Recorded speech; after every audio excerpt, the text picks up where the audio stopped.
Hi friends, నమస్తే అందరికీ.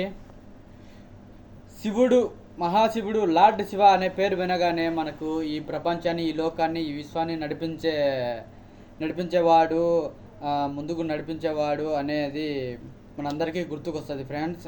So అలాంటిది శివలింగం అనే పేరు వినగానే మనకు శ్రీశైలము, కోటిలింగేశ్వర దేవాలయము అనేటివి గుర్తుకొస్తాయి రెండు. సో అదే తరుణంలో మన మహాబలిపురంలో ఒకే రాతి పైన దాదాపు 10 సంవత్సరాలుగా ఎంతో పెద్ద శిల్పాన్ని చెక్కుతున్నారు ఫ్రెండ్స్. సో అది దాదాపు 210 టన్నులు బరువు కలిగి 33 అడుగుల ఎత్తు కలిగి ఉంటుంది. అండ్ ఇంకోటి, అది దాదాపు 10 సంవత్సరాల పాటు చెక్కుతున్నారు. అండ్ దానికి అయ్యే ఖర్చు దాదాపు 3 కోట్ల పాటు అనేది అంచనా వేస్తున్నారు ఫ్రెండ్స్. సో ఏంటంటే ఈ మహాశివలింగం ఎంత అద్భుతమైనది అంటే దాని యొక్క ఆవిష్కత, అది ఆవిష్కరించిన తర్వాత లేదంటే ప్రశ్నించిన తర్వాత మనం తెలుసుకోవచ్చు.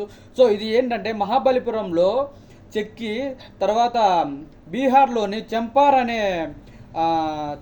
అనే రామాలయంలో ప్రదర్శించబోతున్నారు. సో ఈ యొక్క శివలింగము మహాబలిపురం నుంచి పెద్ద ట్రక్కు ద్వారా దాదాపు బీహార్లో చంపార్ ఆలయం చేరడానికి దాదాపు 25 రోజుల పాటు సమయం పడుతుందంటే ఎంత అద్భుతంగా ఉంటుందో ఆలోచించుకోవచ్చు ఫ్రెండ్స్.